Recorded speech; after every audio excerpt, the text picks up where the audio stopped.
Hi, welcome back to our YouTube videos. We took a little bit of a 6-month hiatus from making these videos, but now we should have a plan to have a pretty good rhythm to get 1 or 2 out a month, maybe 3. This first series, I wanted to talk a little bit about what our coffee roast levels are. I think there's a lot of misinformation or just assumptions about what a light, dark, and medium coffee roast is. And so I want to go through that, talk a little bit about what a light roast is for Sagebrush coffee in this video, and then in coming videos we'll talk more about a medium and a dark roast.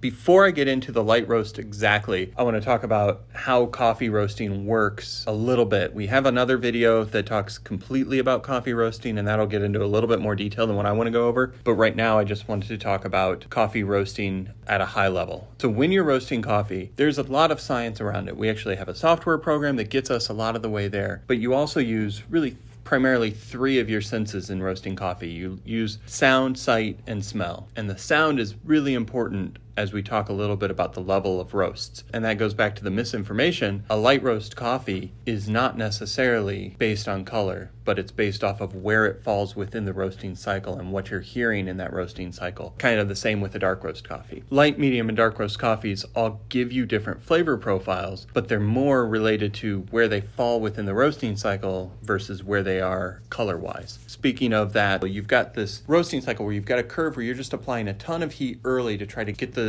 coffee beans heated up. And once you hit a certain area within the roasting cycle, you start to get a caramelization of the beans. And in that caramelization, the outer layer of the bean itself starts to become less dense and it starts to break down. And when it breaks down, you get what is commonly referred to among coffee roasters as the first crack. And that first crack is actually a popping sound that sounds like popcorn popping on your stove, and that's air being released because that outer shell is broken down. In that first crack, that is really where a light roast coffee is because that you've gone through the Maillard reaction, you've started to caramelize the beans, the outer shell has started to break down, and it starts popping like popcorn. What I like to do for light roasts is usually stop the roast kind of 2/3 of the way or almost all the way through that first crack, but still while you're hearing the popping of the first crack. And I think that gives you kind of some of the light roast characteristics. This isn't a blog post to talk about coffee processing, but as you hear about coffee processing, you'll see on the website all over the place, we talk about dry process or wet process or honey processed coffee beans. Dry, we use interchangeably dry or natural, and washed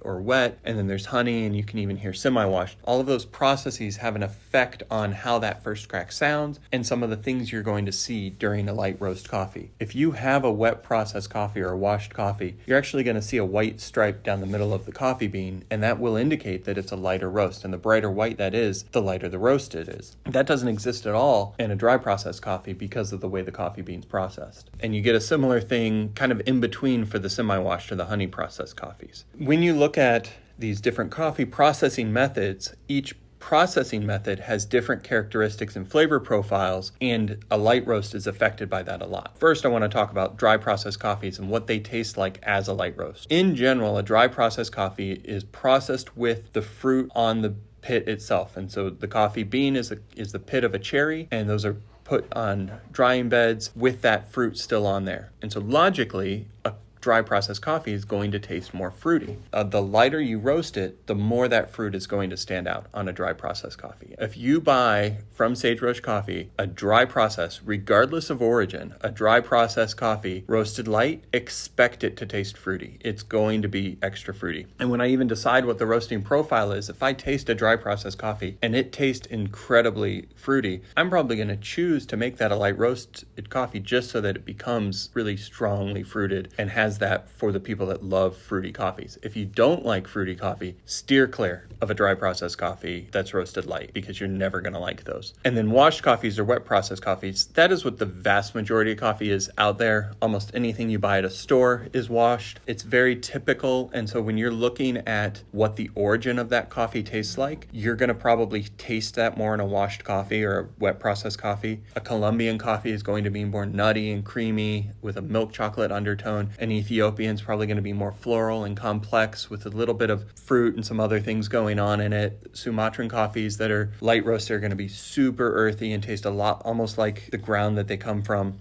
You're going to get a lot of that flavor of origin in a light process washed. You don't get any of the fruit. You don't get any of the other notes to it in a washed coffee, which I don't pick light roast for a lot of washed coffees because a lot of times it almost tastes a little bit too much like the origin and I want to try to draw some other things out. But if you have a light roasted washed coffee, you're really going to get the complexity of what that origin has to offer. And then, as you've probably guessed, because it's semi-wash or honey process, that is kind of an in-between. In the honey process, you actually take the skin of the cherry off and process it with just the mucilage, and so it gets that like honey sticky feeling before it gets cleaned, and so that generally makes a sweeter cup of coffee. A light roasted honey process, which you'll probably pretty rarely see that on Sagebrush's site because it's just not my favorite and I usually sell things I like, but a light process honey roasted coffee is going to be super sweet. And that's just, it's the sweetness of it is going to stand out. And so in summary, when you see a light roasted coffee on Sagebrush Coffee's website, you're not looking for the color of the coffee, but we're more thinking about where it falls within the roasting process and some of the flavor emphases that are going to come out of that. And those are going to be a more brighter, a more fruited cup of coffee and a little bit less of the deep chocolates that you might get from a darker roasted. It's going to take on more of the flavor of the origin. And so